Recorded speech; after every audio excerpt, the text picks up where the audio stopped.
Crossing the Line is not a show intended to bully or harass anyone. Do not go out of your way to mess with the authors who write these fanfics. They make what we do possible. Thanks. Enjoy. So, what did everybody think of the Santa Claus lecture? I thought that it was very informative, and you, the viewer, should go and view it on the YouTube channel. I'm excited for the fourth movie, the Jack Frost Claus, the reboot clause. How likely do you think a fourth movie is? I think it would just be a reboot at this point, because nothing's original anymore, so there very easily could be the Santa Claus that just comes out in like 2022. It's true. The premise itself is pretty unique, so I could see them trying to redo it again. It wouldn't be Tim Allen, and honestly, I don't even know if Disney would want to get him in as like a cameo prop, maybe. I don't know, because I guess he still does Buzz Lightyear, so they're not exactly on bad terms.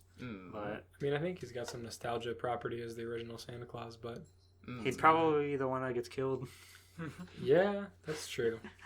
He'd go, I'm sure fall off the thing and slip with a banana peel. He'd catch a fat check for that, I'm sure. And then he'd get some new hot young divorcee dad, Ryan Reynolds.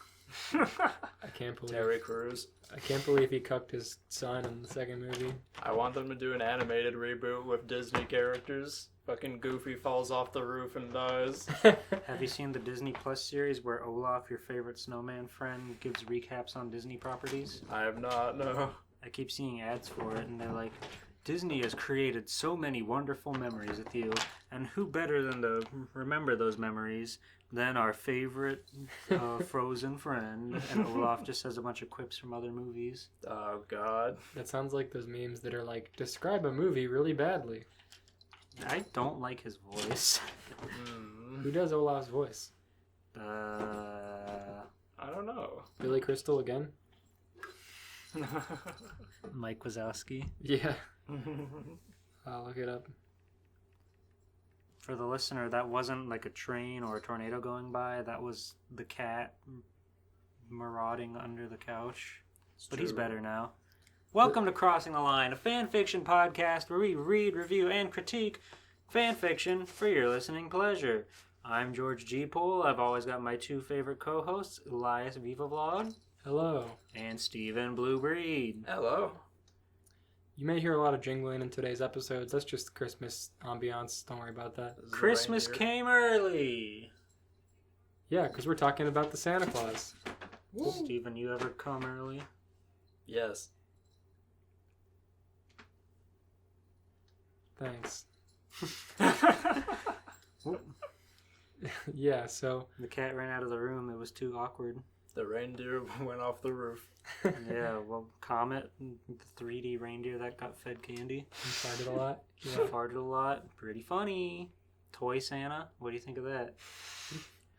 Discuss! Where's the redemption arc for Toy Santa? You haven't even... I just said Toy Story 4. Have you guys seen the movies? No!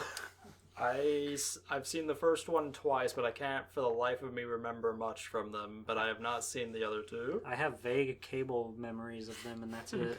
It's true, they were on cable a lot. Mm-hmm. I've seen them all, obviously. My least favorite parts of them are Toy Santa and Comet, which are both in the second movie, but I do like the second movie the best, maybe, but I think the first one is the best movie, objectively. And to hear more on why he thinks that, go check out the YouTube video. Fair enough. There's a lot. Trying to get clicks, man. There's a good amount of the Santa Claus fan fiction. There's certainly some good ones that I found myself. Excited to read those. I have to get us started, though. Okay. Oh, okay. I feel my duty to get us started.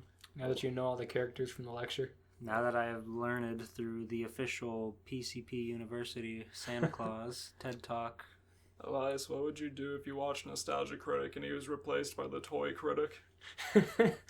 I don't think he has the budget to create something like that. Oh, he can. It just wouldn't look very good. Has he talked about the Santa Claus movies? Probably, yeah. I would love to see him do the Santa Claus 2 just for Toy Critic. Please, like... It's just Malcolm. He changes race. It's just Malcolm with like the black lines down his face like a puppet mouth. He says, "Man, why can't Santa be black?" And he goes, "Die." He goes, "Shut up, Malcolm, or you're fired." And then Malcolm stages a revolt. Toy Malcolm. He replaces him with a toy Malcolm. That's the critic clause 3. The nostalgia clause. There's already 2 other ones. Yeah. They didn't catch on very well. They were DCOM originals. Aired one time. They Lost were- media. It is crazy how DCOMs, like, how frequently they'd exist, and they still to this day exist. They still make original movies for Disney Channel. They used to air them like almost nightly at a certain time, and I would just watch them every night for years. From what I could understand, you would get a DCOM every 2 months. That's insane for, like, even though they're not, like, high-budget movies, they're still movies. Yeah, some of them were really good, or like fairly high budget, but they were very like, I mean, I say probably pretty low budget actually, because they're just like filmed out in the world. Oh, yeah. They got one coming out called, like, Christmas Again or something, where the girl says her family is doing something she doesn't want, so then she gets a redo, and it's Christmas every day. Whoa, just like Very Odd Parents. I wish every day could be Christmas. I wish every day could be Christmas. What is the Christmas movie you're looking most forward to watching this year? Like a new one or just a traditional one? It can be a TV special also. It doesn't matter. The Garfield one a lot. Yeah, we're this whole month's gonna be the Christmas month, I guess. Since we're doing this, then a Christmas special. So we'll double down on the conversation next time. But I have a personal prediction, and it doesn't make any sense other than the fact that that's just when I was watching the show. I just happened to be at that part during Christmas Eve, and it's my favorite part.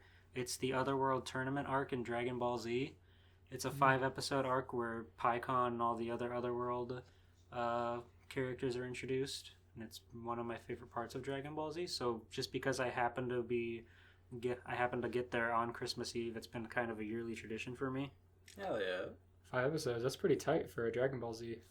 Yeah, arc. well, it's like a filler arc, but it still gets the point across. Goku's in Otherworld, and they got the Grand Kai, who's not canon, so he disappears from the show, which is unfortunate because the Supreme Kai sucks.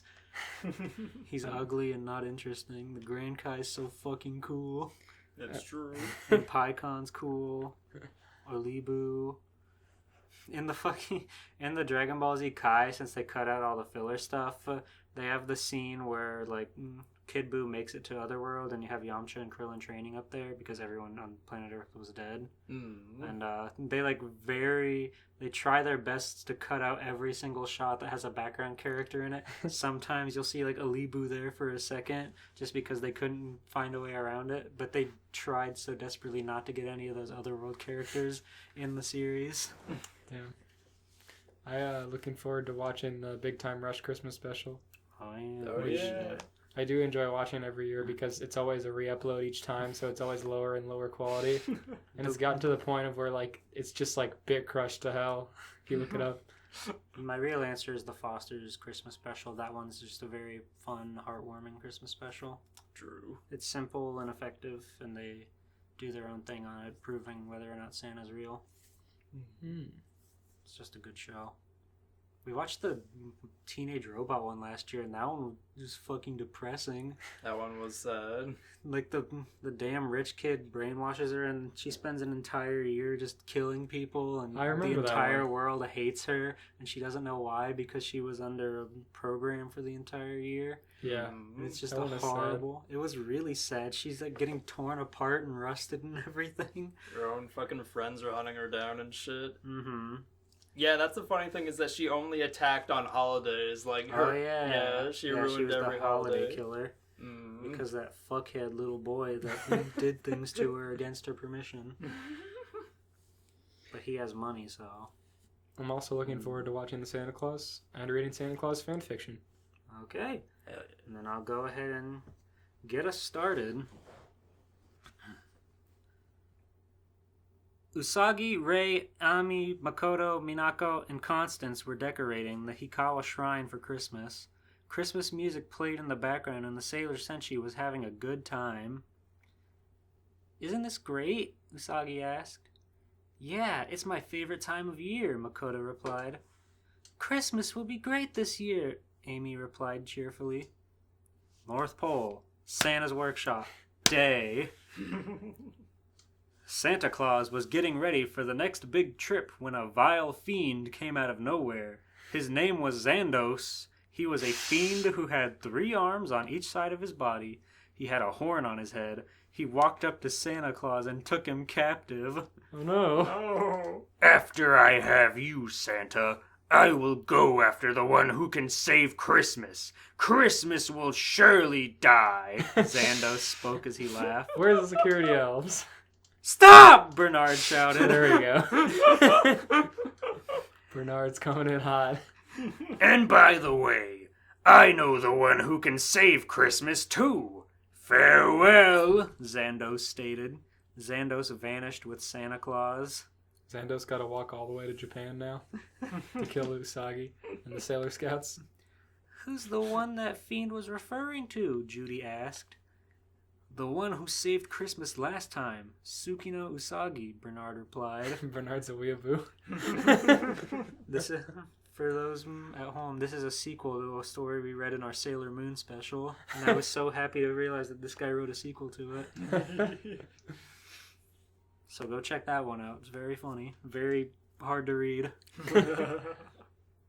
What do we do? Judy asked. I'm going to Tokyo to bring Usagi here. Maybe she can sort this all out. Maybe she can sort all this out, Bernard spoke. He placed some stardust sprinkles on himself and disappeared. Tokyo, Hikawa Shrine, night.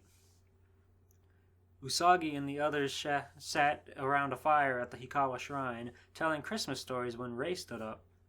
What is it, Rei? Usagi asked. I sense a strong energy, Rei replied. Which one's Rei? Ray, that one is Mars. Okay. Rei Ayanami. Sure.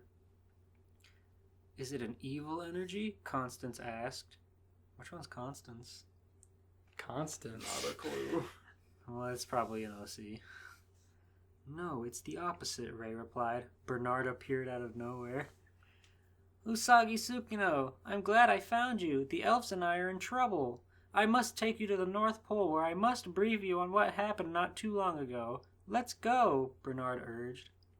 Guys, I'll be back, Usagi told them. Constance came up in our last episode. It must have been the same thing as the last, like the first part of this story.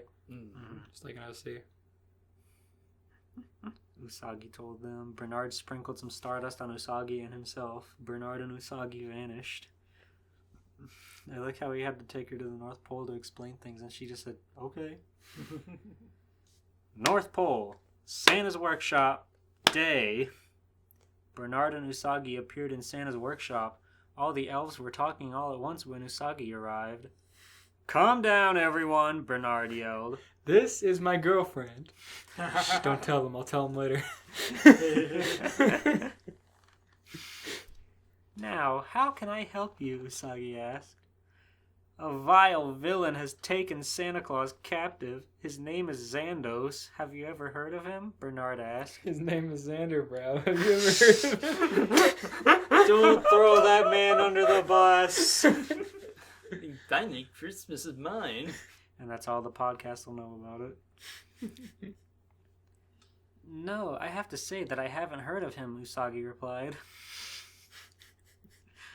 Who? Xanderu? Yeah. But he said that he knows you, Bernard spoke. Really? That's weird, Usagi thought.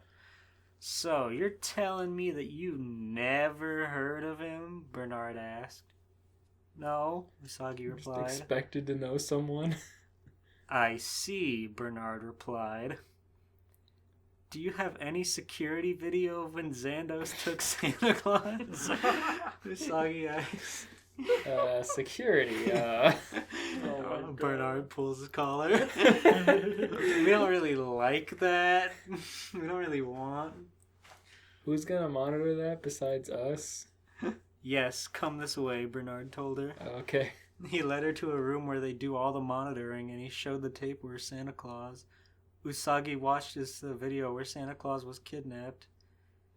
I have seen him before. He's Xenon, but he looks different, Usagi replied. Xandos appeared. Why does this guy insist the villains just pop in? It's easier that way.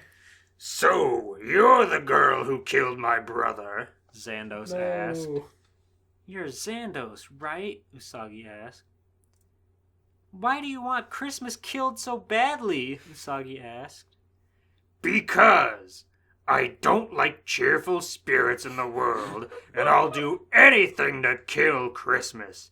And I will definitely kill you as well, Xandos replied. Then he vanished.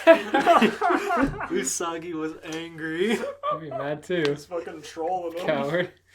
Yeah, he fucking sent a death threat on Twitter and then logged out. He really did just pop into a server, say fuck you, and leave. That means he wins. Yeah. If they can't fight back, he wins. Sailor Moon is so mad. All elves gather around, Usagi commanded. All the elves in the workshop gathered around. God, are we gonna get a toy Sailor Moon? Where's Tim Allen? Oh, he took Santa, right?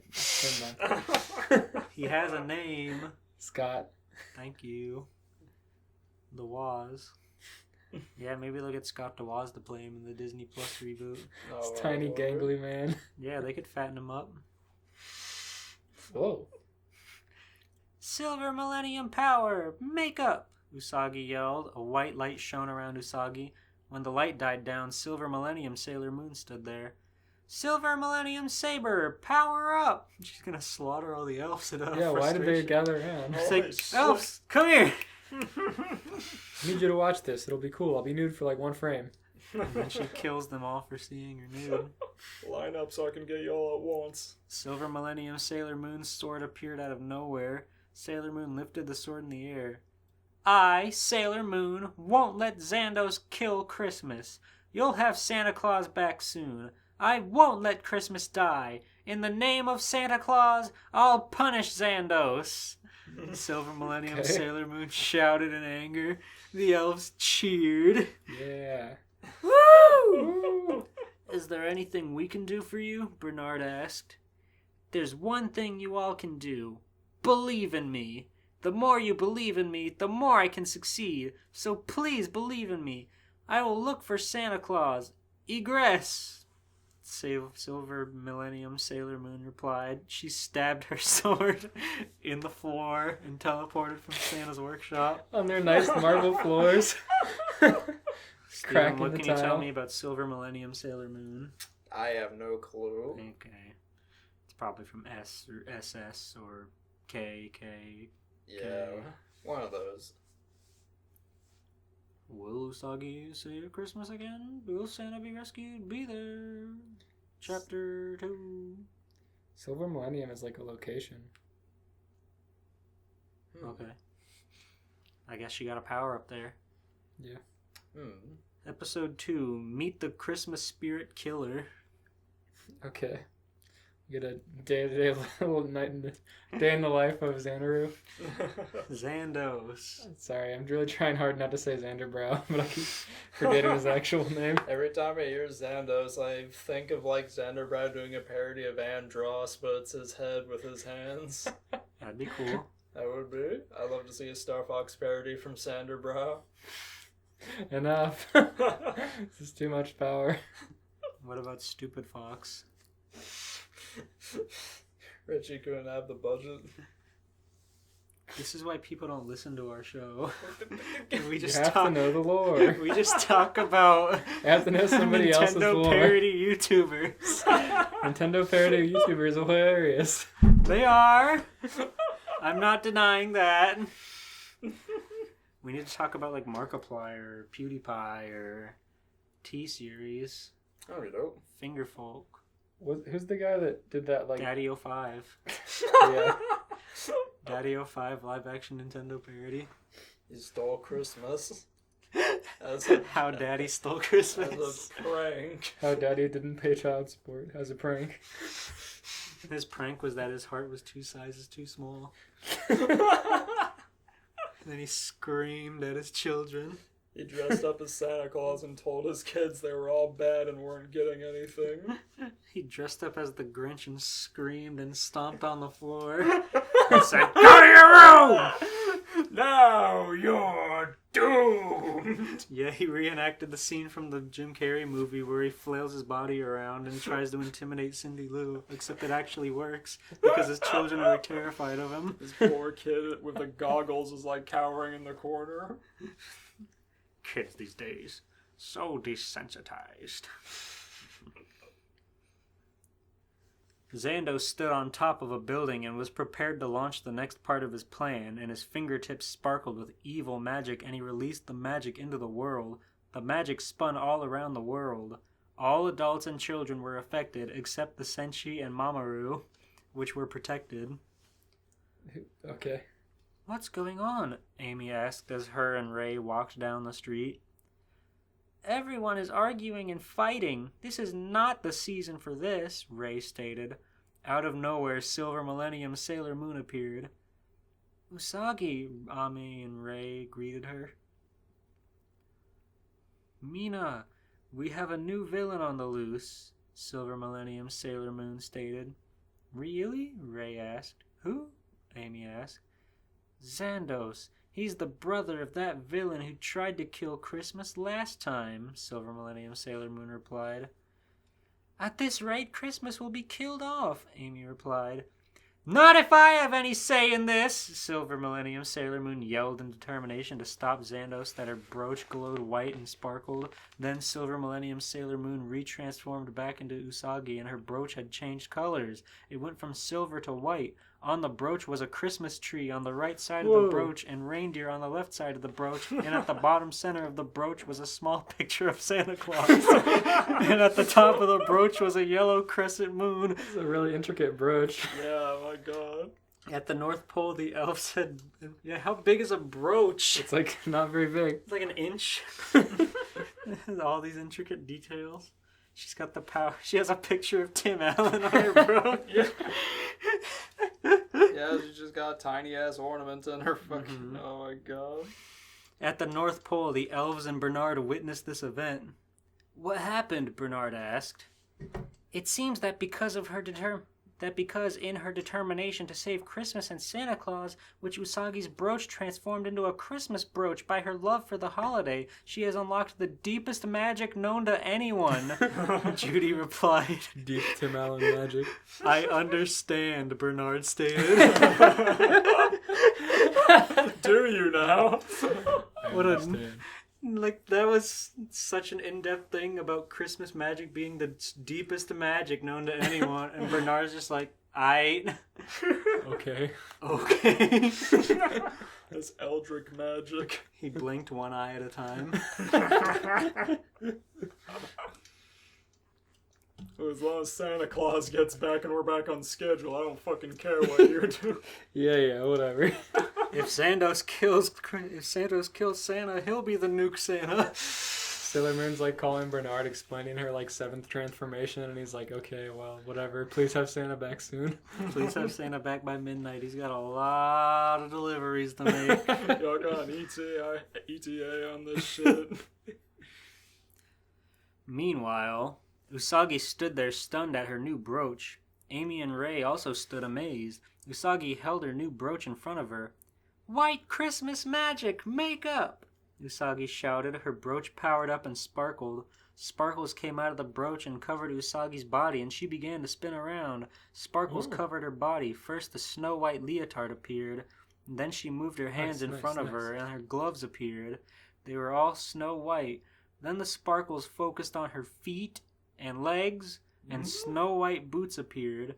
Then the sparkles moved up and formed her snow-white skirt. The sparkles formed a snow-white choker with a Christmas tree on it, and then sparkles formed earrings shaped in the form of Christmas trees. That's so tacky. Then her tiara was formed. It had a yellow crescent moon on it. And finally, the sparkles formed her jewels in her odangos, and her jewels in her hair were snow white. The transformation was complete. Her crown turned into a menorah. No! Christmas Sailor Moon's hair was also snow white. Usagi-chan, you sparkle, Ami stated. Usagi, your hair has turned snow white. It matches your Sailor Fuku, Rei exclaimed. Christmas Sailor Moon looked at her hair and was amazed of her sudden change of determination to save Christmas for not just herself, but everyone too. Then her sword lifted up in the air, it started to sparkle, and then in an instant it was changed. It transformed into the Christmas Scepter. Also appeared was a new device called the Christmas Compass. Okay. It was round and it was white, and in the center it had a picture of Santa Claus. The Christmas compass. Her Santa Claus brand compass. It's got like one. There's not even a needle! All you need is north. Santa Claus. True. Santa Claus's hat points north. It'd be like the size of like the palm of your hand with a blown out picture of Tim Allen on it. I like that her sword turned into a blunt object and is no longer effective. It's got Christmas magic, it's fine. The Christmas compass. I'm gonna draw Christmas Sailor Moon for this thumbnail, just you watch. Hell yeah. Her sword turned into a scepter. Mm-hmm. And she also appeared a new device called the Christmas Compass. She said, what do I do with this? Like, nobody's here to explain this to me. Oh, and I got a compass. Cool. I got a picture of Santa. It's a fucking log pose. Got a dollar store compass with Santa Claus's face on it. It's cool. like one of those water games where you hit the button and it shoots the rings up. That'd be cool. It's a free gift. It's a toy. Toy. Christmas Sailor Moon. Oh. White Christmas magic! Christmas Sailor Moon yelled as she grabbed her Christmas scepter, and it started to glow, and sparkles came out of the staff, and white magic covered the whole earth, and everyone who had been affected by Xandos' magic was healed. Well, it's only fair, I guess. Yeah, if he can destroy the whole world in a frame, so can she. Yeah. Usagi, you did it! Ami congratulated her. Yeah, Christmas Sailor Moon replied. Where is Xanos? Xandos appeared out of nowhere. There we go. So, you're the one who is a thorn in my side that is trying to stop my evil plans. You Xandos threatened to asked. kill her earlier. You know this. Yeah, but he didn't think they'd actually go through with it. Yes, I will stomp out your evil ambition, Christmas Sailor Moon yelled. Well, see if you can rescue Santa Claus and stop my evil plans, Xandos told her, then he vanished. You already did. His plans are stopped. Yeah, but he's still got Santa. He That can is milk true. him for all the Christmas magic. He can stop Christmas still. I will stop you, that's a promise, Christmas Sailor Moon shouted with determination. Find Santa with the Christmas compass. That's why true. she's got it. He didn't see that. Episode 3, Rescuing Santa. Xandos stood on top of a building. He thought about his mission. I'm gonna jump. Oh no! If you don't cancel Christmas, I've got Santa Claus. You can't have Christmas. I win! It's mine. Police are down there like, you okay up there? I don't think that moon twit can find Santa. Xandos reassured himself. There's no way she has a Christmas compass. I'll teach that bitch for reporting me to the mods on Kiwi Farm. That moon twit. Then he laughed because he knew that his plan would eventually work. It's true.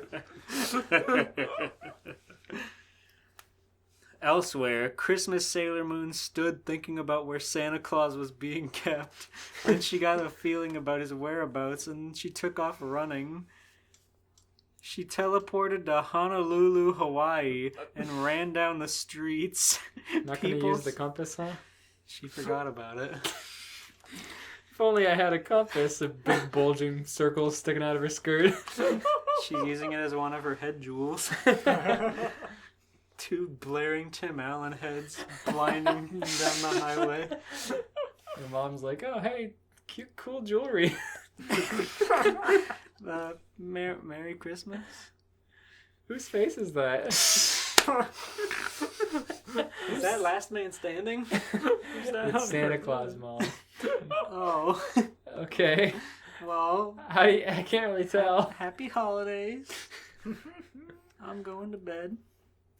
People saw her. Christmas Sailor Moon stopped and focused her being on Santa Claus's pulse. What is Sailor Moon doing? A woman asked. Christmas Sailor Moon thought for a moment. No, Santa Claus is not here. Christmas Sailor Moon spoke to herself. Then she ran again and vanished. She reappeared in San Francisco. She ran down the streets and searched for Santa Claus. She stopped and listened with all her being. People were wondering why Sailor Moon was here. What is she looking for? A guy asked. No, he's not here, Christmas Sailor Moon thought out loud. Then she ran again and teleported. She reappeared in the cities of Portland, Oregon, Seattle, Washington, Denver, Colorado, Phoenix, Arizona, Albuquerque, New Mexico, Dallas, Texas, Kansas City, Missouri, St. Louis, Missouri, Chicago, Illinois, Flint, Michigan, Detroit, Michigan, Cincinnati, Ohio, Nashville, Tennessee, Jackson, Mississippi, New Orleans, Louisiana, Atlanta, Georgia, Miami, Florida, Washington, D.C., Philadelphia, Pennsylvania, and finally New York.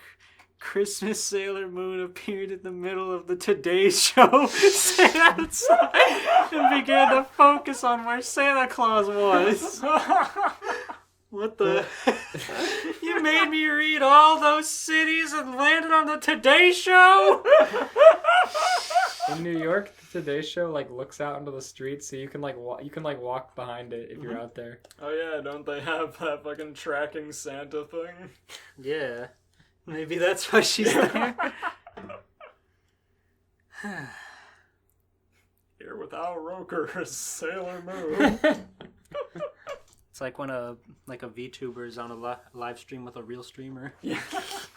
He's here in New York City. But where? Christmas Sailor Moon exclaimed. Matt Lauer of the Today Show came out and tried to interview Christmas Sailor Moon. Sailor Moon, who is it that you're looking for? We've had reports all over the USA that you're looking for someone. Then who is it? Matt Lauer asked. Christmas Sailor Moon turned to Matt Lauer. This is so funny. Live from Studio 1H in Rockefeller. Hello, Matt Lauer. Real newscaster. I'm looking for Santa Claus. He's missing. I am going to find him, Christmas Sailor Moon replied. She closed her eyes again and focused. She got a feeling and she opened her eyes and she began running. She ran down the streets of New York. She found a building that was abandoned and then she stopped. A camera crew crept up with her.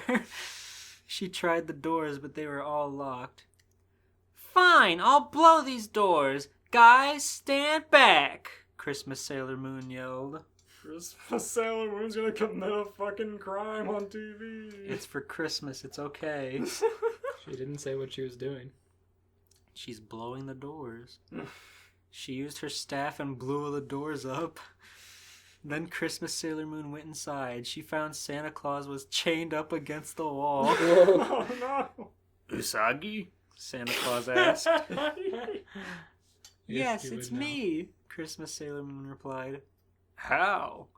Santa Claus asked. Later. Hold still. I will crush those chains with my mighty power. Christmas Sailor Moon told him, her staff powered up. Christmas twinkling power! Christmas Sailor Moon yelled as she moved her staff around the power, hit the chains, and the chains disappeared. Then Christmas Sailor Moon spoke again. Grab a hold of my arm. Next stop, the North Pole. Egress! Christmas Sailor Moon spoke as Santa Claus grabbed a hold of Sailor Moon's arm and they both vanished.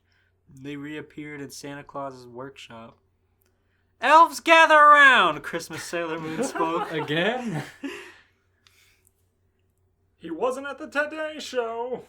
They probably would have anyways if she freaking brought him back. Yeah, but she likes to command them. Yeah. Here's the great elf himself, Santa Claus. I have to go. Xandos is still out there. I will defeat him with every fiber of my being. Usagi, don't compare me to them. I'm not an elf. I'm bigger than them and you know it. Christmas No Sailor Moon Christmas announced. You're getting pretty close to the naughty list. Might want to start changing your tone. Christmas Sailor Moon announced, and then she went up to Santa and kissed him on the forehead, and he wondered why she did that. Mrs. Claus is right there. As long as I live, Xandos can't touch you again. Christmas Sailor Moon spoke, and then she teleported away. It's a bold claim. Xandos can also teleport. Maybe she kissed all the Sailor Scouts on the forehead, and that's why they were immune to his angry Christmas spell. And that's what they're doing. Episode 4, Believe in Christmas Magic, Part 1. Okay, hold on. Part 1. There's only one more chapter after this. Okay, we've already gone for 36 minutes. That's fine. Alright. You like Christmas?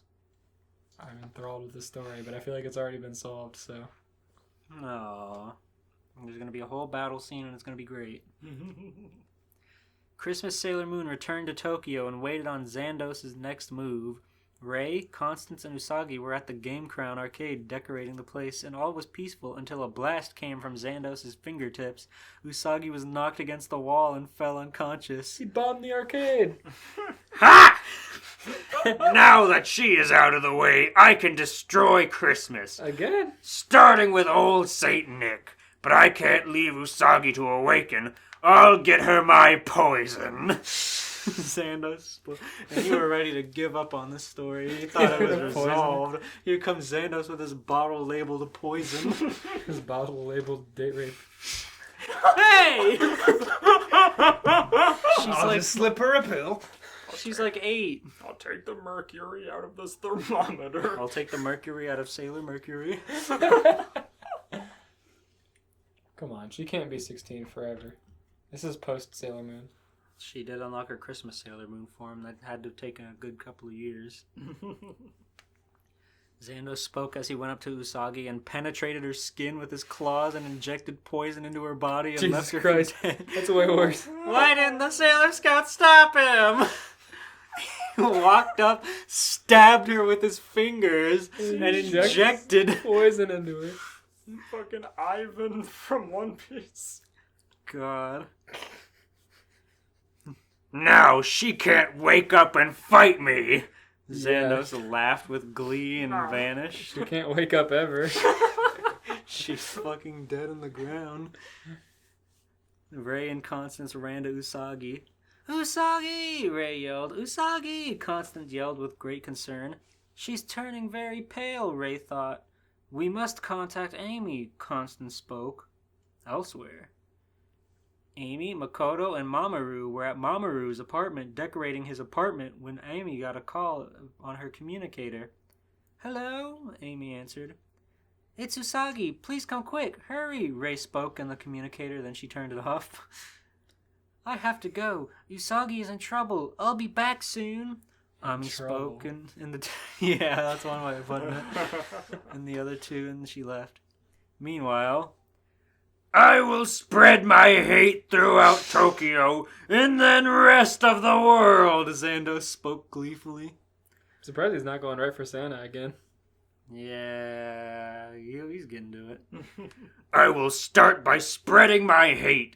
My hate cover all of Tokyo. Let everyone fight against each other, and then Christmas will be destroyed.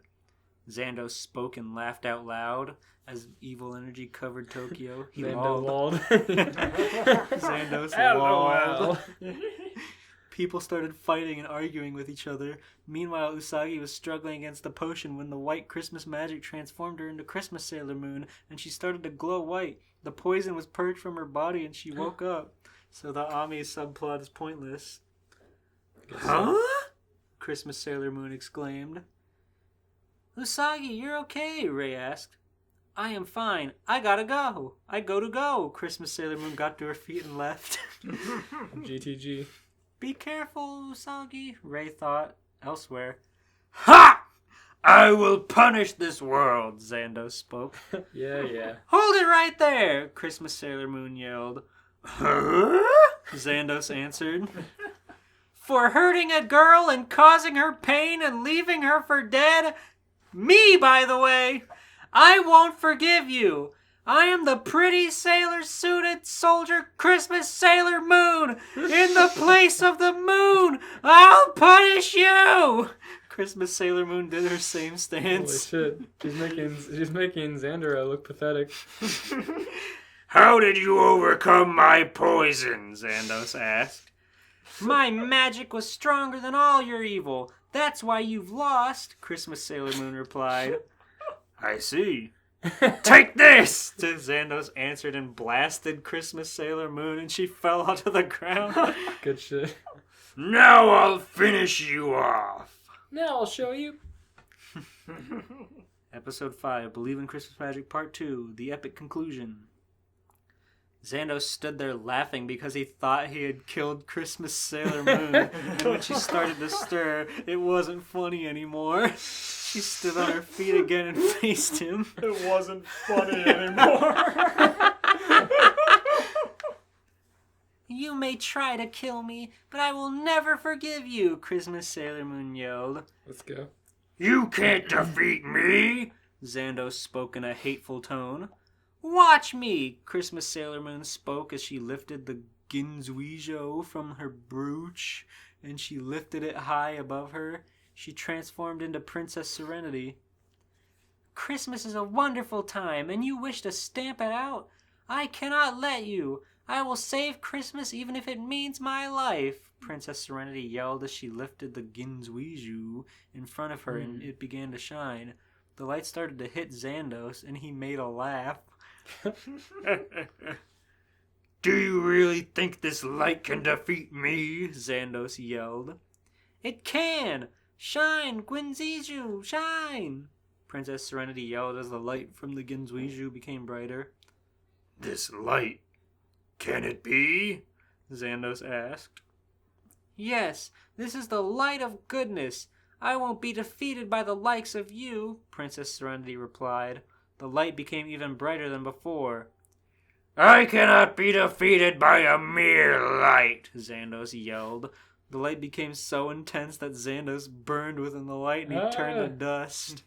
Well, The Ginzuijo shattered and Princess Serenity retransformed back into Christmas Sailor Moon and died. no! Oh. The area returned to its normal glow like before. Santa Claus now realized that Sailor Moon was no more and he had to do something. Bernard, ready my sleigh and reindeer. I go to Tokyo this very night. Whoa. Santa Claus yelled.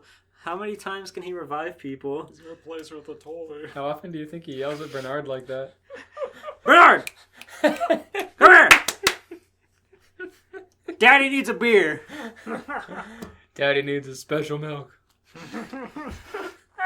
My quote-unquote eggnog. Santa Claus yelled Bernard ready to slay, then he left for Tokyo. Once in Tokyo, he began looking for Usagi. He finally found her.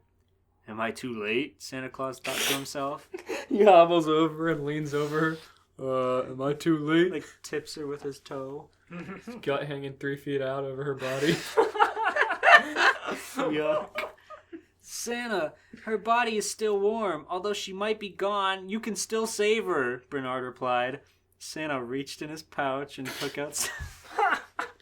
It just sounds so nonchalant. Like, He reached in his fucking rolls to grab something. He reached in Pouch. his pants pocket and found a loose dust. Stomach pouch.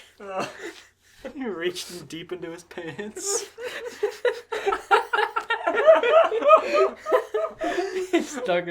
He dug his fist into his pants.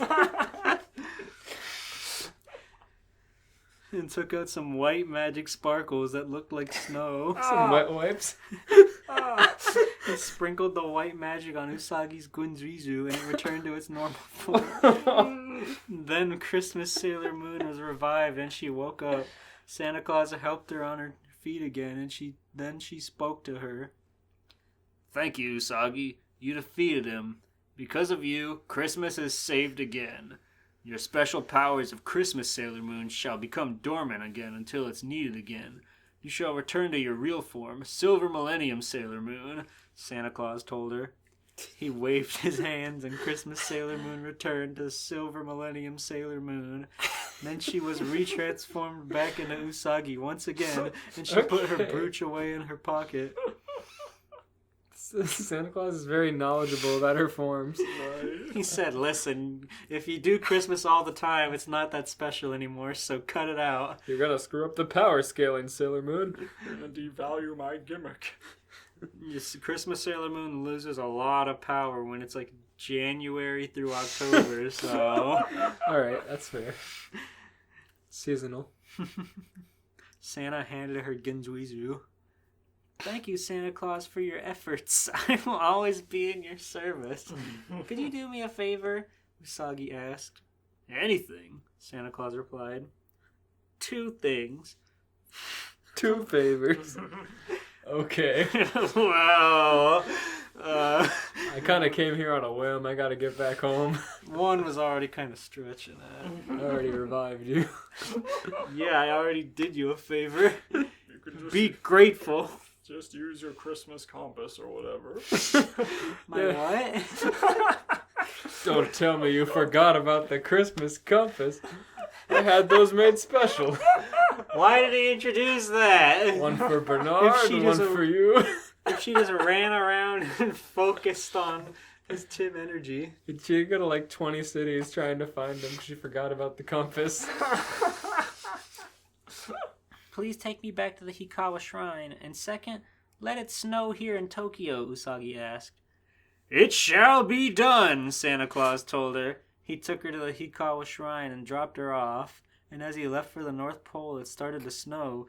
Usagi and the others would have a great Christmas. To be continued in title of the story 4 and title of the story Christmas Story 3. Damn. Yes. Amazing.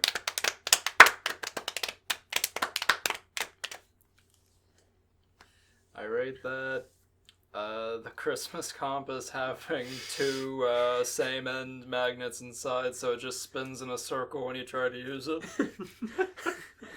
I rate that 2 Sailor Moon pigtail bulbs with Tim Allen's face in them.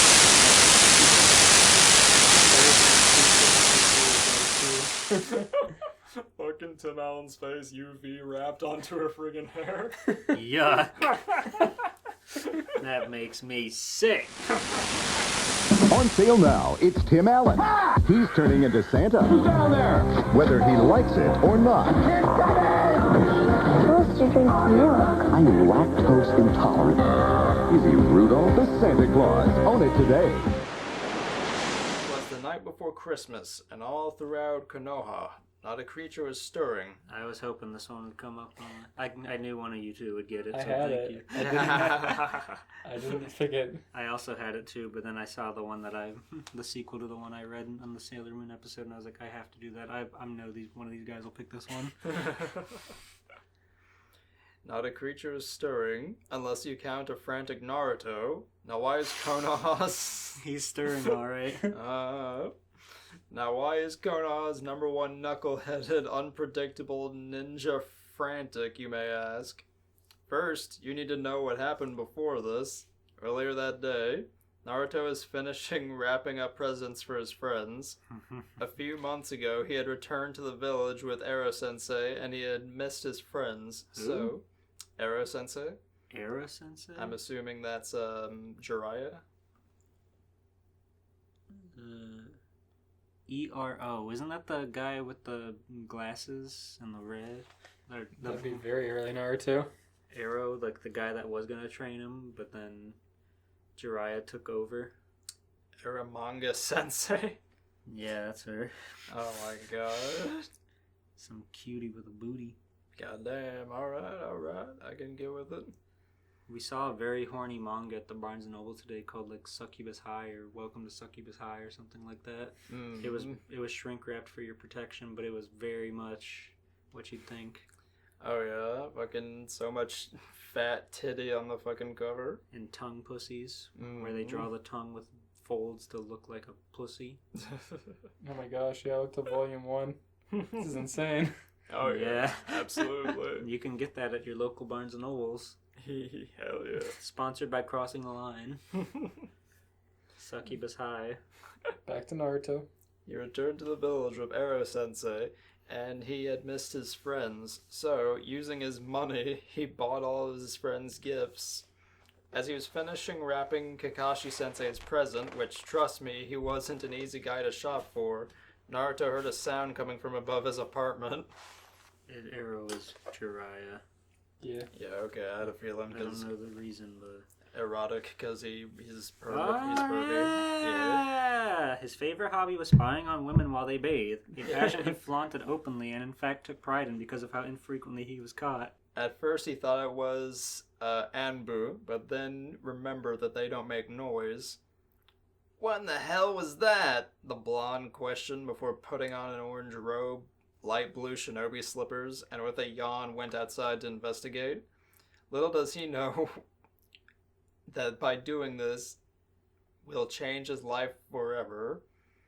Standing outside in the snow, for some reason not thinking that he can climb up the wall with his chakra, Naruto looked up at the roof of the apartment complex he lives in and saw what he thought. Oh no! I just remembered what's going on! Naruto's gonna say, "Hey, you!" He's gonna slip. You're not wrong. And then it's gonna be substituted with a plank of wood. And then Santa's gonna chop him in the back of the neck. Naruto looked up at the roof of the apartment complex he lives in and saw what he... Apartment complex. Yeah. Got a chimney up there. Sure. The one chimney for all the different apartments. All the smoke billows up into one tall chimney. And He does live in an apartment complex, just in Great Ninja version. Yeah. Damn orphan. Oh my god. And he saw what he thought was a wonder at first. A man dressed in all red with black boots, a sled painted red that had 8 reindeer hooked up to pull it. The man had a brown bag over his shoulder, making the whole image look like Father Christmas himself. I'm proud of you for not doing that one thing. On his apartment roof. Just go ahead. Okay. It's better that he doesn't know. Hey, you! Spooked by Naruto shouting, the There it man in red slipped and fell off the roof, landing on the ground a few feet from the orange-wearing Jinchuruki. Jinchuriki. Now that you're caught up, let's return to Naruto and see what happens now. What? It the started origin with story. him looking down at the corpse, and then it was like, this is why there's a corpse. Why? I don't know. They could have I guess they're trying to capture the reader. They had to do the intro. I'm fucking sick of YouTubers and other content online making, like, splicing up footage for all, like, the quote-unquote best parts of their videos at the beginning, and it's, like, trying to stimulate you and keep you watching or whatever. It bothers me every time, because when you see that part later in the video, you're like, I've already seen this. This was weird out of context. You just have too much of an attention span for YouTube. That's fair. I am pretty smart. Naruto stares at the body for a second before screaming out, somehow not alerting the Anbu. Oh crap, I killed him! Naruto, shush. Not alerting the federal police. I killed him! I murdered him! He's fucking He dead! lives in a small village. At night, everybody would hear that. And they can't hear over the one song that's going bow, bow, They can't hear over the Naruto OST. bow, bow, bow, bow. Kakashi's reading his porn, Sakura's sleeping, Sasuke's brooding. They're all in their own worlds. Naruto's killing Santa. He threw a shuriken at him. Whoops. Suddenly, the body begins to seemingly deflate, causing Naruto to walk over to the remains. The red jacket, black boots, and red Santa hat. Okay. I hope the red jacket has his cool little swirl on one of the sleeves. Just his normal outfit, but red. White trim. Okay. Someone's playing a prank on me. Looking around, Naruto chuckles, thinking this was a joke that maybe the Anbu or Konoha 11 was pulling. They're having fun on Christmas on the expense of the orphan who can't have a Christmas. They always do. Cuts to him, that shot of him sitting on the swing. Okay, whoever thinks this is funny, come out! When no one came out, Naruto picks up the Santa jacket and noticed a card sticking out of the jacket's pocket. It is a lot less grim when the body's not in there anymore. I'll say that. Yeah. He's still fucking sure. dead, but I'm just imagining Tim Allen rifling a coat off of a corpse and then putting it on because the card said so. I like to think that is what happened, but they just did that for the PG rating. And there's the PG-13 version out there you can find that has the cover with him without the boy. Give me your fucking coat. I'm cold. You're not using it, son. He's not using it. Your fat keeps you warm. Damn. You wouldn't understand. Your fat keeps you warm. He's talking to a corpse. If only he knew. Naruto, he notices a card sticking out of the jacket's pocket. Carefully, thinking this is a trap, he makes a shadow clone and hands the jacket to him, ordering the clone to grab the card and read what it says. It better be in Japanese. Mumbling, "Boss is cruel," the clone pulls out the card and reads, The clone shouldn't have sentience like that. "If something were to happen to me, put on my suit and the reindeer will know what to do." What do you think it means, boss? I don't know, but for some reason, it doesn't feel like a trap or a prank, Naruto said as he put on the red jacket and jumped up to the sled. The reindeer begin to look at the Jinchuriki before the one closest chuckles out, "So this is the new Santa. I kind of feel bad for the villagers of Konoha." Do they talk? I think so. The one in the second movie is like a baby, so it doesn't talk. It like makes baby noises. Okay. But, It farts. Yeah. Okay. Naruto stares at the talking reindeer as they talked among themselves before shouting, "You can talk!" That's what I thought. The reindeer on the left and the front of the rows of two laughed out. "Well, yeah, we're Santa's summon reindeer," Naruto Uzumaki. Fuck that. Santa biting his thumb and doing hand signs. Drawing his blood and through Summoning his mitten. 8 reindeer. This way he doesn't have to take care of them. His mitten gets soaked in red. He has to do all these complicated gestures with his fingers mashed together. Just big gloves. One He's just single mitten piece. so he can't move his fingers. They're going in there. Just doing air quotes with his hands. Don't worry, they abandoned that shit after like a few episodes anyways. Kakashi could just do it. Yeah. They're like, oh, the really advanced ninjas don't need to do that anymore. But Naruto needs to draw blood. Yeah. That would fucking hurt to bite your thumb open. So hard that it like bleeds instantly. Mm-hmm. Yeah. Lord. Scary. Ugh. They say the brain won't allow you to bite through your finger, but realistically it'd be about as hard as biting through a carrot. Oh, God. Naruto could do Lord. it. Well, he does have a Jinchuriki in him. The 9-tailed finger biter. Naruto Uzumaki, did you think Santa just used normal reindeer? I didn't think Santa was real. I didn't believe in you. They fade away. Oh no. Bernard dies. Bernard like freaking Thanos snaps away. I don't feel so good, Alan. Julie? Sweat dropping and believing this is now a dream, Naruto said, "Guess I should have thought of that. Even after seeing talking frogs, a giant fox with 9 tails, and being eaten by a snake almost 6 times my size." "Well, get in the sled, Dobe," the reindeer next to the first reindeer that spoke said, making... Dobe? I think they meant to say dope. Yeah, Dobe. Making Naruto growl, "Shut up, Sasuke Temi!" What? Sasuke Temi? Is it a Sasuke jab? Is it a... It's definitely a Sasuke jab. Yeah, it's Sasuke-Teme. Temi's probably a title. Temi! My name's Blitzen! It's like you bastard or son of a bitch. Mm-hmm. Temi! You bastard, Sasuke. You've turned into a reindeer just to insult me. On Sasuke, on Sakura, Oh my god. on Lee, on Neji. Can he name 4 more Naruto characters? Of course. My name's Blitzen, you dope! Blitzen shouted in rage.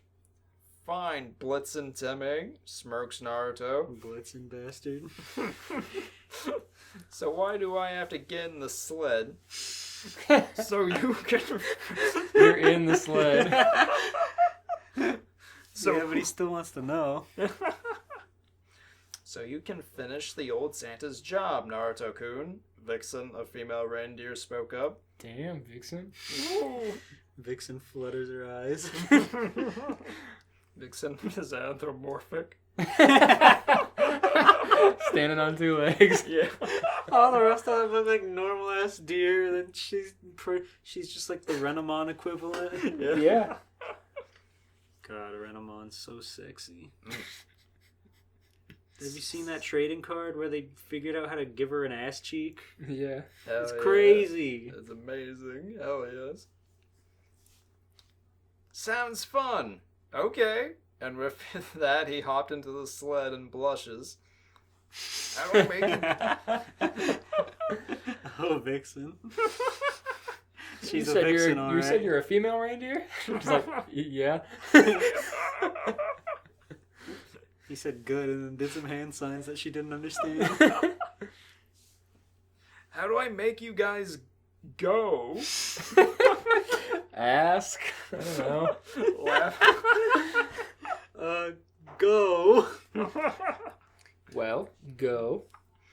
Laughing at their boss's replacement, Dasher, the leader of the reindeer summons, looked at the blonde, saying, "There's a summons scroll under the seat. Our summons scroll is special because no matter if you have summons or not, you can sign it. So sign it and then call out our names." They have all those fucking like jackets that all the summon animals wear. Yeah. Yeah. Except for Vixen, she's got her titties out. Oh yeah. But they're drawn without nipples, so it's okay. Yeah. God damn. Signing the scroll in his blood, the teen Shinchuriki then grabbed the rope that... He said, "Ow, this hurts. I thought you're not supposed to feel pain in a dream." grabbed the rope that controls the reindeer and began to shout, "On Dasher, on Dancer, on Prancer and Vixen, on Comet, on Cupid, on Donner and Blitzen Temi." He hates Blitzen. He really is. He really does. Blitzen stopped in his tracks and the rest of the reindeer collapsed into him. Hey, don't do that. With only Blitzen upset about his name, the reindeer began to pull and lead the sled into the sky and pulls Naruto to their next destination. Whoa, this is awesome! The reindeer chuckle and giggle at the new Santa's excitement before landing them on the roof of someone's house. Jumping out of the sled, Naruto grabs the bag and looks at Dasher. Now what? Do the hand sign, Ram, they say. Oh, do the hand sign. Then say, Chimney no Jutsu. That will get you in the house, the reindeer Chimney no jutsu. said. The reindeer said, and watched as the blonde Santa used the jutsu and vanished.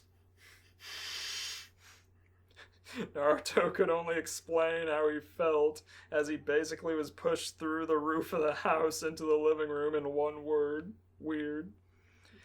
He knows as a ninja he could do basically anything, but to fade through the floor in seconds and appearing in the living room of a stranger's house made him think that maybe Santa was the greatest ninja in the world. Fair. Noticing a plate of cookies and a cup of milk set out, he walks over and picks up a cookie. Couldn't help but notice. As he began to eat the cookie, he noticed a letter with a chibi drawing of Konohamaru. Konohamaru. This must be Konohamaru's house, Naruto mused, and picked up the letter and began to read it. He spilled milk on his carpet. He spelled it on the letter.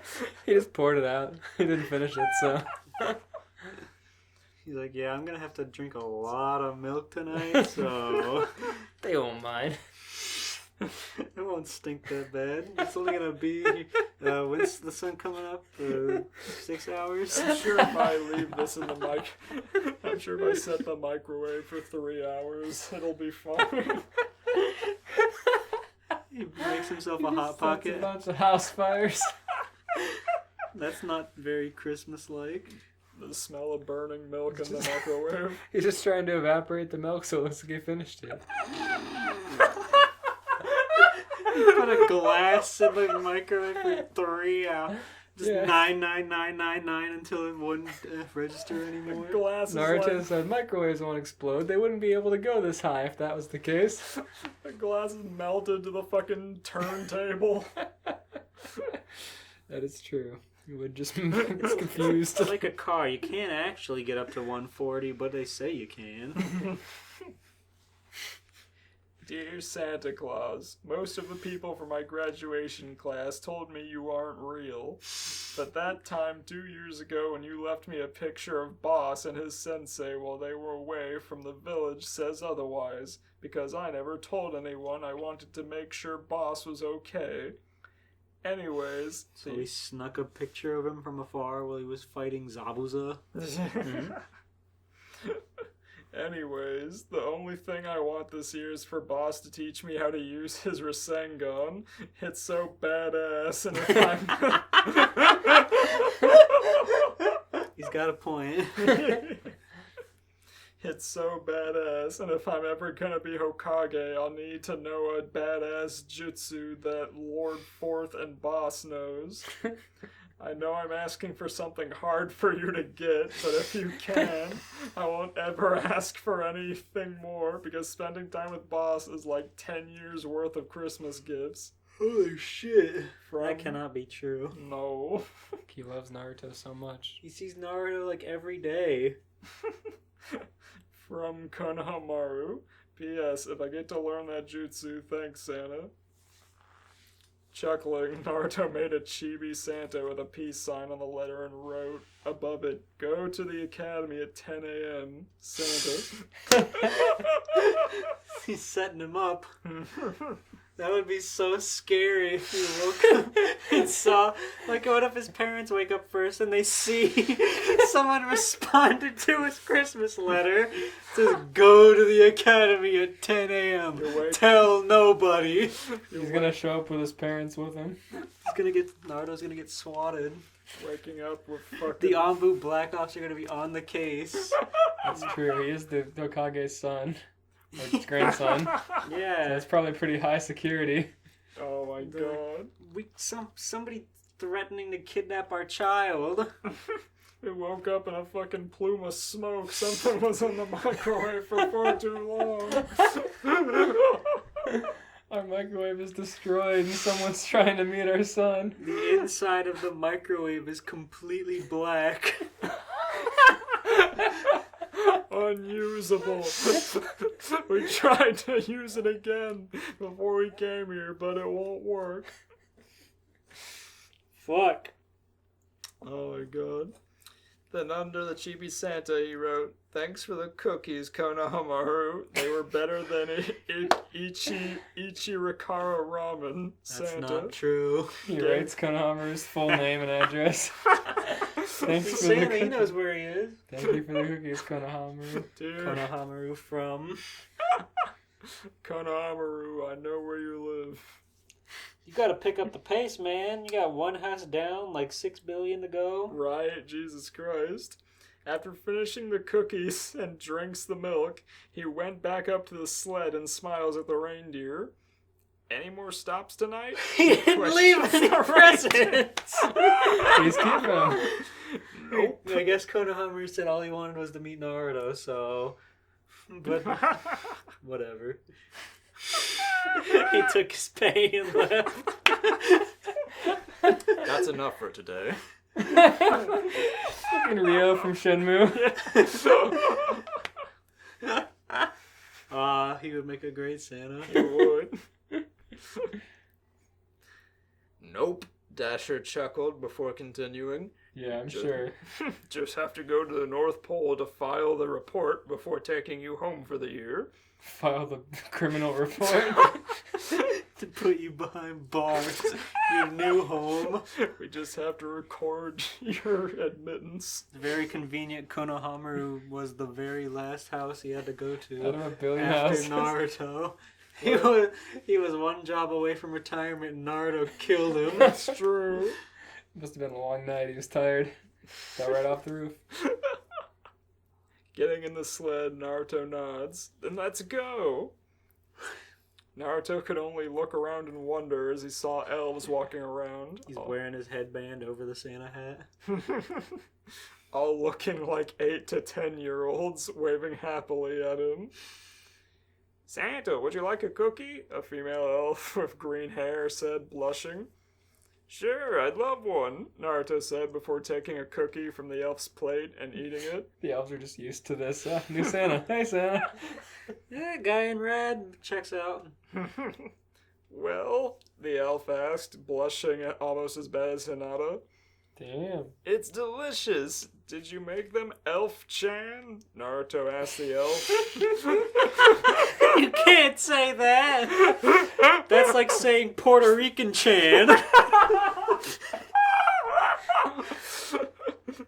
She's like, Their blush faded immediately. She scowls. The best part is he won't even have to make toy Naruto. He can just make shadow clones. Yeah, the exactly. best part. You guys take care of this place. I'm gonna go find a honey. A Mrs. Claus honey. A Mrs. Hinata. Ooh. Naruto asked the elf, who eeped and nodded before running off, making Naruto chuckle. She's just like Hinata-chan. Naruto went to his... He's gonna cheat on her. Just like Hinata-chan. I mean, she... Like putty in my hand. She'll... What she doesn't know won't hurt her. Well, how's she gonna find out? Come to the North Pole? This place isn't even real. This is a dream. This is a dream. She'll never find out. Finally. See here. Naruto went to his new office and saw Elf just as... What it is. That's just really funny to hear. He went to his new office. Like he's in a fucking boardroom. Sat down in his big chair. In his cubicle. He went to his new office and saw Elf just as tall as him standing in there. Listen, Santa, the elf spoke. Bernard Coon. The fanfic writers love Bernard. Of course. He's the edgy teen boy. It's true. We'll send you back to Konoha and come back to Gyu before Christmas next year, okay? He's gonna take care of all the work all year. Naruto's gonna put on the pounds. Sure. So I get to deliver presents every year now? Naruto asked, still believing this to be a dream. Yes, now we better send you home so you may rest for next year. It's gonna be one hell of a night. You need a whole year to just sleep it off. Naruto, do you want to come hang out? I wish I could. I'm just so tired. I had one hell of a dream last night. I gotta sleep for another 200 days. And somebody remember to bring me cookies. I'm gonna be real hungry and tired. Naruto, you only worked for one house. You're gonna have to do 1 billion times more work next year. He could just do shadow clones and get Santas everywhere, and then no one would ever kill him. The next morning, waking up with a yawn, Naruto subconsciously got dressed and walked to the academy. He got there at 10 a.m. and noticed Konohamaru standing there. Hey, Konohamaru, what's up? Boss, look what Santa left me, he replied, handing the letter to Naruto, who widened his eyes remembering last night. But, was it a dream? He muttered, causing Konohamaru to look at him. What do you mean, boss? He's thinking back of all the things he thought about Elf-chan. All the things he said to Elf-chan. All the things he did to Elf-chan and Vixen. Oh, Vixen. Oh! I was gonna wait a whole year. What do you mean, boss? I dreamt last night I became Santa. But this paper, this is what I gave you as Santa. Boss, do you mean you're Santa? Covering Konohamaru's mouth, he said, Don't scream that, Kono, and you answer your question. God damn. Let's teach you the Rasengan and find out next year. And with that, Naruto and Konohamaru went to a training ground nearby, where all Naruto helped him learn the jutsu, which Konohamaru learned in only a day. He's gonna be able to wrap presents so fast. Yeah. The end. Rasengan. God, that fucking rocked. That was funny as hell. I rate that Vixen's perfect deer ass. I rate that one stop for all of Christmas. I rate Naruto sending a fucking Rasengan into old Santa's back. I thought he was gonna like do a Rasengan in Konohamaru's house to like show that he did it or something. Like he's gonna like Rasengan his Christmas tree or something. He's gonna have to explain for all the spilled milk.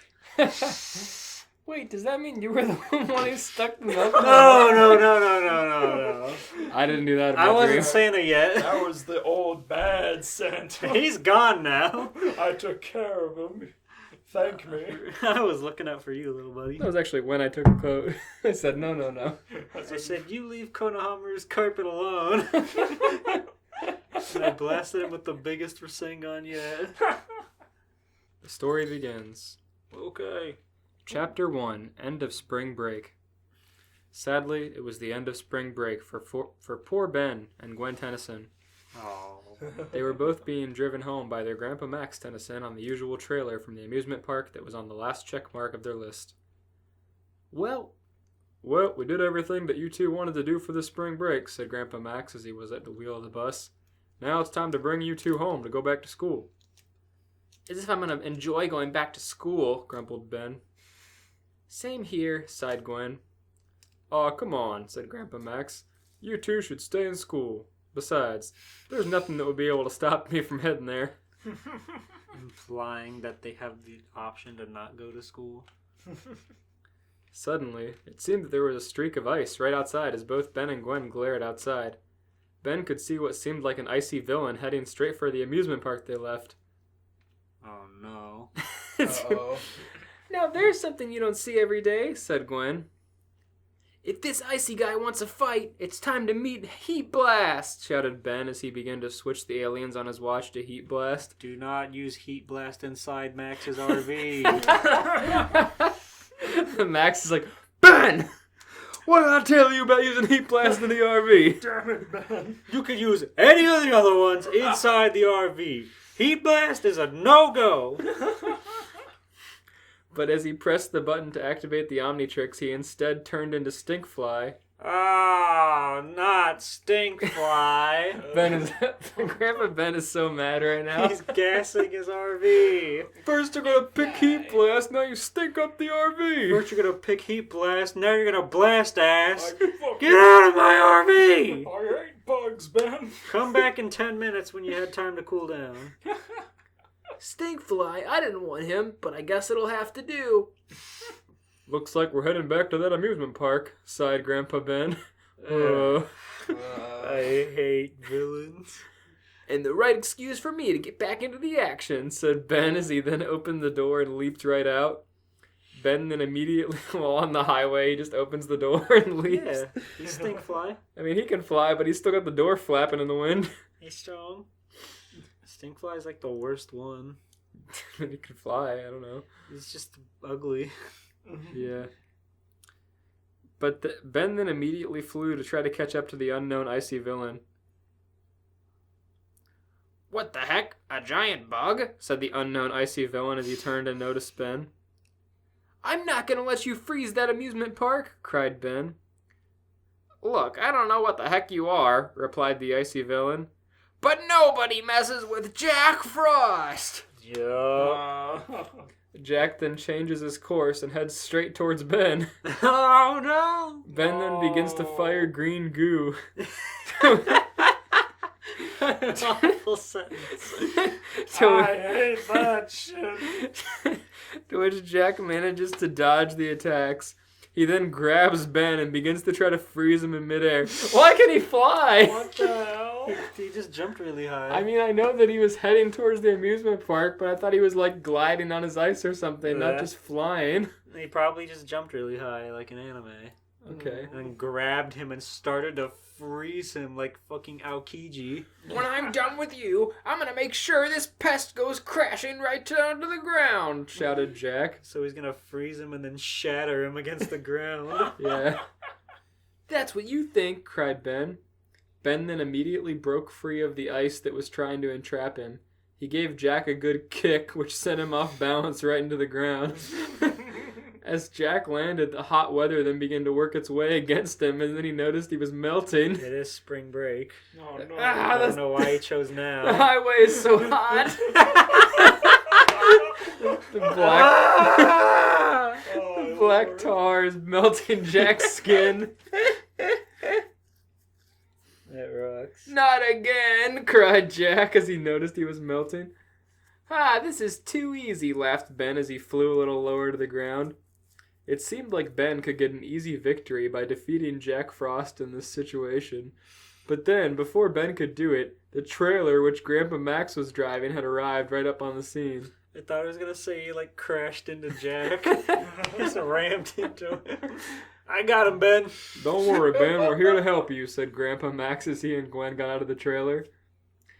Come on, this is an easy one. I can take him, said Ben, to which he then turned around and noticed that Jack somehow disappeared. Say, in classic Ben 10 form. where did he go? Maybe he melted. That's not fair. I wanted some fun. I wanted to kill him and Well- become the new Jack Frost. Oh, he died. He melted on the pavement. Fuck. Well, at least the icy creep didn't get to the amusement park, said Gwen. What was he gonna do? Just like ruin their fun? Make it cool outside? The icy creep. They saw him from like far away and just assumed he was a bad guy. To which Ben attacked him and killed him. He had it coming. He was blue. Said Gwen as she was then unenthusiastic of heading back to school. Come on, we have to get ready to go back to school. Fine, said Ben as his Omnitrix then went into the red, changing himself back into his human self. As Uncle Grandpa's Max's credit went into the red. Looking at the damage on his RV. Meanwhile, under the earth, Jack Frost had managed to find a new way for himself to stay alive.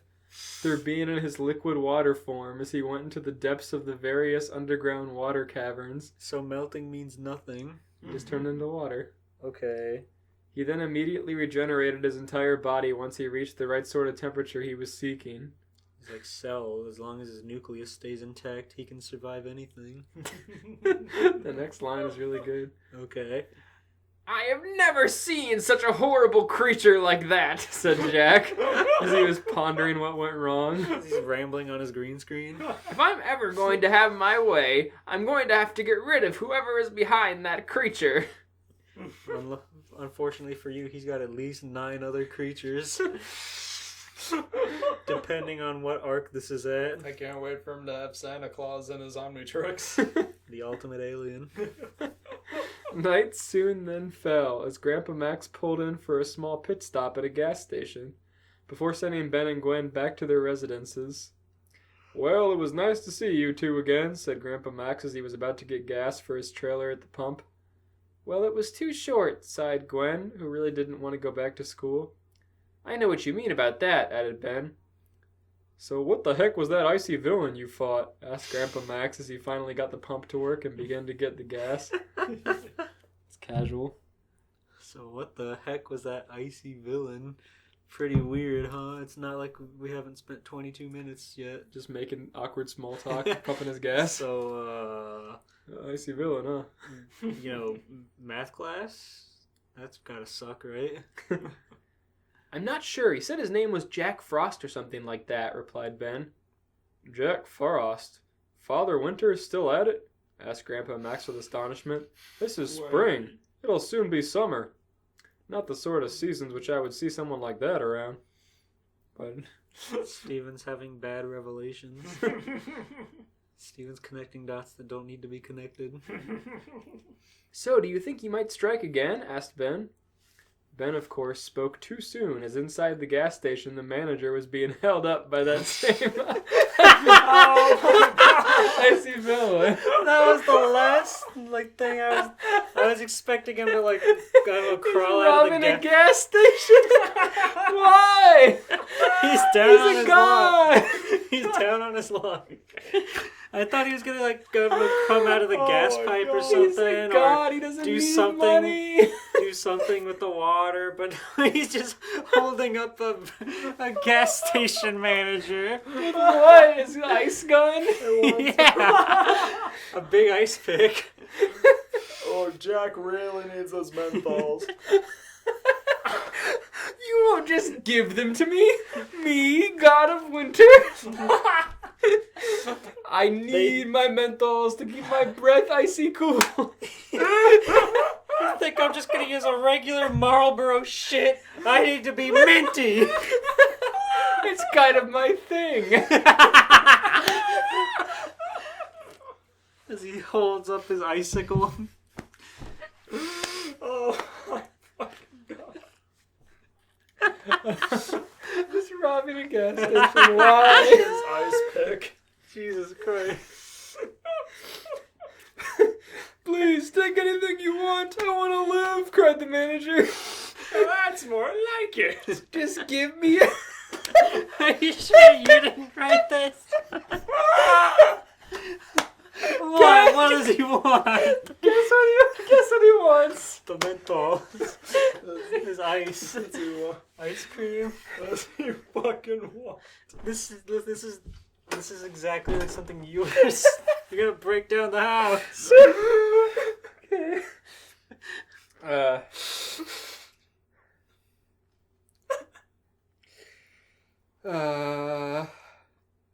Just give me all of your ice, and also that ice machine.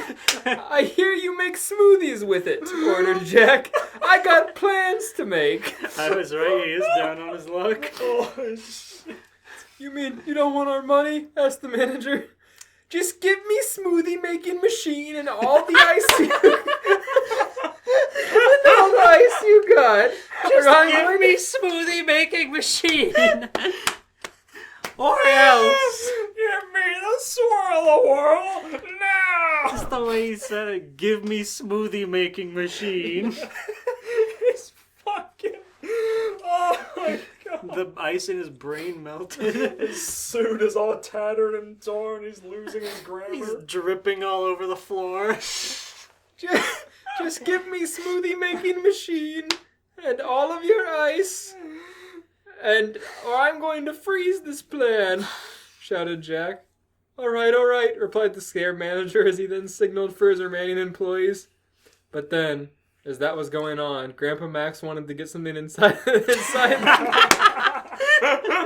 Grandpa Max is just going to get a Kit Kat. He wants a smoothie. I can't handle this. Where are you going? I gotta get tissues. Oh, it's been so long since you were so defeated by a story. Oh, this is beautiful. Just the thought of this eldritch being holding up a gas station and then Grandpa Max's big silhouette as the sliding doors just pop open like doo-doo. Yeah. He's just like broad standing there like, I told you Jack Frost is my favorite villain in the story, and I was like, he's great. They painted him in like the lowest possible moment. This is targeting you specifically.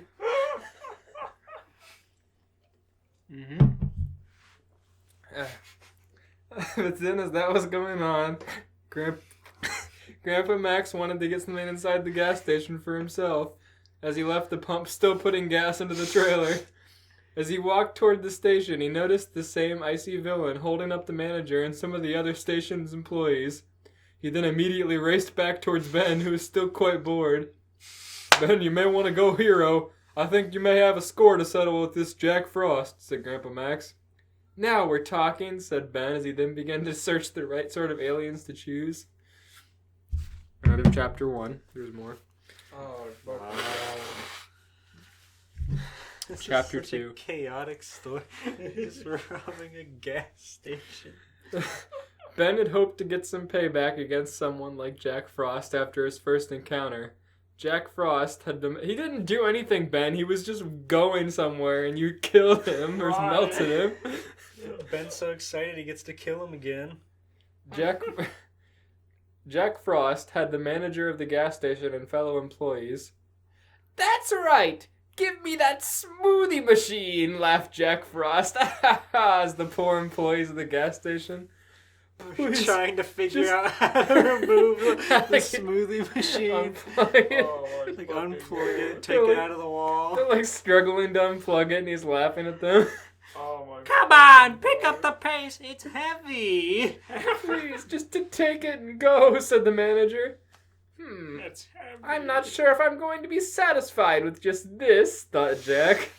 But as Jack continued to hold the employees of the gas station hostage, Ben had changed himself into Diamond Head and was approaching the gas station. Why not Heat Blast? As Jack turned around, he noticed outside Diamond Head was approaching the station. So, another one of these weird aliens, said Jack as he glared at Diamond Head, to which he then turned to the manager. Like the JoJo Dio face-off. I'll take care of this fellow. You secure my equipment. We don't work for you! Come He's gonna bash his fucking skull in. Diamond Head's gonna walk through the glass door and break He's it. gonna like overhead smash his head in. Just one.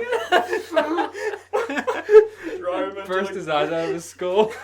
drive him into the ground like a fucking nail. Just a solid axe chop and his head is turned to dust and he just turns around and says, well, 2-0. Come and play, said Ben as he began to march towards the gas station. I won't bite much. Before Ben could make another move towards the gas station, Jack had raced from within the station and gave poor Ben a good punch, sending him crashing right against a parked van. Oh my It god. was at one of the pumping stations. Jeez, Jack Frost is strong. He punched fucking Diamond. Yeah, he punched diamonds through a van. Frost pistol. Say, you have that strange symbol, the strange bug earlier, said Jack as he noticed the symbol of the Omnitrix on Diamond Head. The war flashbacks of the green goo.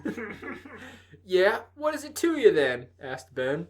Sounds like you and that bug I fought earlier are in cahoots, replied Jack. You might say that, continued Ben as he managed to recover from the attack. It was then Ben's turn to charge at Jack. Ben then began to fire his diamond shards at Jack, to which Jack had easy time dodging the attacks. As Ben continued to fire at Jack, Ben knew that Jack was somehow stronger than the last time he had fought him. But as Ben continued to fight, Grandpa Max and Gwen had snuck into the gas station to get the manager and the employees to safety. Max didn't want to go speak to the manager. He said, what the fuck's going on outside? I come here just to buy some gas, and I can't even get my dang van filled. The manager's like cowering. Okay, thank you, kind sir, said the manager as he and the rest of the employees quickly left the scene. Very clever that you would have other accomplices helping you to try to free my temporary hostages, said Jack as he turned towards Ben. Very clever. But it won't stop me from my plans. Jack Frost is a fucking idiot. His plans of Robbing stealing a ice. gas station. Of its ice and smoothie machine. He's gonna be held in county jail. Jack then began to freeze Ben, to which Ben then managed to dodge, thus only freezing the van to which he ran right into. Jack then directed his trying to track Ben, who was really running from it. Ha! You can't outrun me, laughed Jack as he continued to use his powers. At night, I have the ability to regenerate much of my powers lost in the day during these sort of seasons. But soon I'll implement my plans to make winter a permanent season for good. This guy could really use a therapist, remarked Ben as he then leaped over a dumpster, which was then frozen by Jack. I can't disagree. Ben then noticed the frozen dumpster and picked it right up. Hey, Frosty, why not take some of your own medicine? Asked Ben as he threw the frozen dumpster right towards Jack. The dumpster traveled at a fast rate, aiming straight towards Jack, who couldn't dodge it. The dumpster slammed itself right against Jack into a concrete wall. Oh my god. Fucking cracking the wall. Giving Ben quite a grin on his face. That celebration was short-lived as Jack used his ice powers and broke the dumpster into tiny pieces with his icy powers now at full force. Grandpa Max needs to hold a lighter up to him. You're gonna wish you hadn't done that, you walking piece of glass, shouted Jack. Aw, come on, can't you supervillains come up with a better insult? Asked Ben. I'll insult you with my fists, replied Jack as he then raced towards Ben again. Jack gave poor Ben quite a beating with his icy fists, being turned into a block of solid ice. The icy blocks to which were Jack's fist broke some of the shards off of Ben Holy shit! as he tried to defend He's made himself. of diamond! Holy shit. Jack Frost is harder. Ben's gonna de-alien him. There's gonna be chunks of him missing. Oh. Oh. Goosh, goosh, goosh. Looks like Ben is getting quite beaten up, said Gwen as she noticed that her cousin was in trouble. There's gotta be some sort of way we can help him, added Grandpa Max, to which he then noticed that the coffee machine in the gas station was still active. With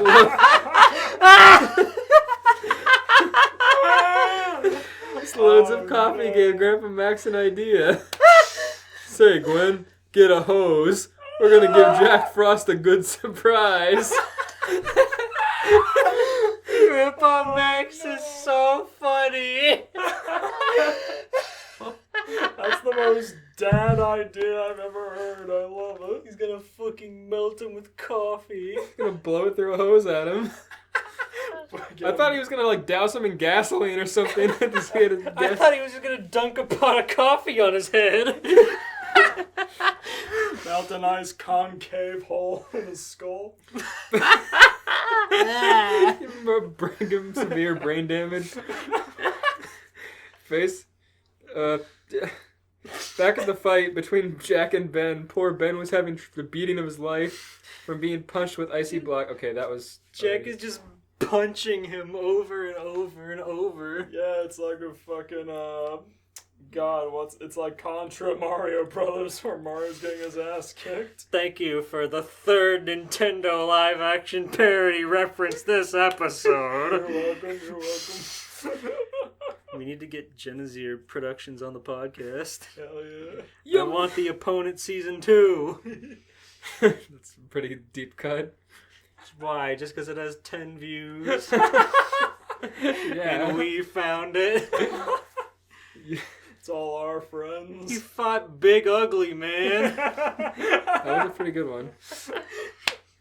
You'll never win, cried Ben as he then used Diamond Head's powers to create shards of glass straight from the ground, aiming right towards Jack. The shards were coming right towards Jack, who attempted to use his ice powers to defend himself, but instead sent him flying right towards where the gas station was. Why don't we turn up the heat then? Asked Grandpa Max, who appeared on the scene with a hose aiming at Jack.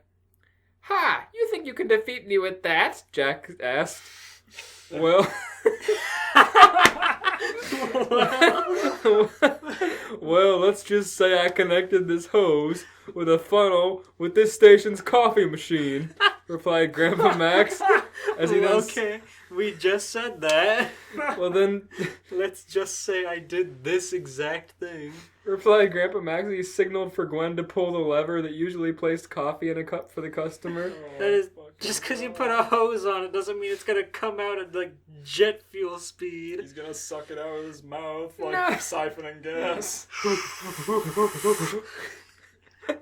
Yeah, it would just drizzle out if it even made it to the end of the hose. You haven't seen Grandpa Max siphon gas before. He's a pro.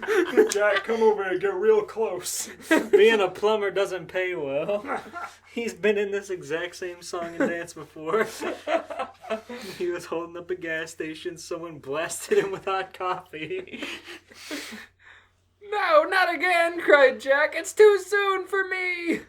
Jack knew his time would be up should the Tennysons get their way, so instead, he then immediately used his icy powers and froze the hole of the hose that was being aimed at him, making it useless.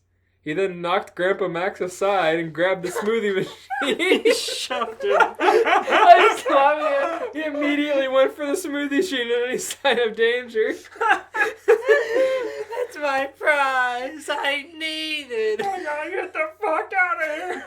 Man, this smoothie. I'm not leaving without the smoothie machine. Give me smoothie making machine.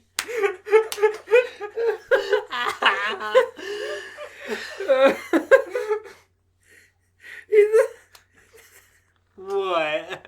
He then what? I can't read, my eyes are too watery. Oh my god. Good idea thinking of the Santa Claus. That's beautiful. He then... I gotta find my place. He then knocked Grandpa Max aside and grabbed the smoothie machine that he had ordered the employees of the station to retrieve. From there, he took off from the scene, heading off into the night. Nice going, said Ben, and he changed back into his normal human self. Well, excuse me, it's not our fault here, said Grandpa Max as he showed Ben the frozen hole of the hose. You see, Ben, I tried to use the hose. I had this whole plan where I'd hose up into the coffee machine and blast him, but he got the better of me that time. I skinned my knee, Ben. My skin isn't malleable like yours. It fucking hurts. Go to your room. Back into the van. What did that icy freak mean that he wanted to make winter a permanent season? Asked Gwen. Don't know, but whatever it is, I don't like the sound of that, replied Grandpa Max. Don't care. Does that mean we can go not back to school? Asked Ben, trying to come up with some sort of an excuse. Sorry, but we'll go hunting for Jack once the school day's over. How about that then? Asked Grandpa Max. Fine, sighed both Ben and Gwen as they got back into the trailer and headed for home. The next chapter is called Jack's Scheme, and I really want to read it, but it's hard. It's probably enough for this time. Oh god, we'll save that for another time. Yeah, it's gonna be hard to get better than robbing a gas station. But The pettiest I look shit. forward to it. He's like a fucking god. He's The this specific gas station that they're going to. Oh lord. They said, "Don't worry, we'll go hunt for Jack." God, that'll be a great one for a later visit next Christmas. Christmas in July. God, fuck. I rate that story.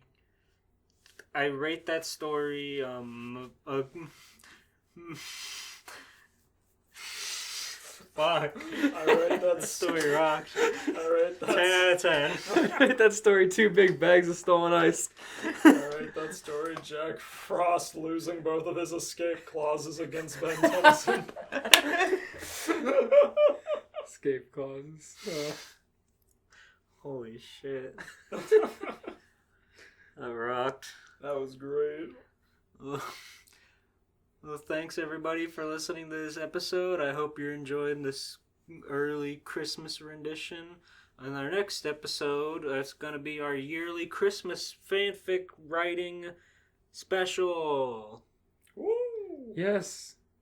Hello. Wait. If you're familiar with the show, generally for holidays such as Halloween, Valentine's, etc., we like to write our own fan fictions and present them to each other.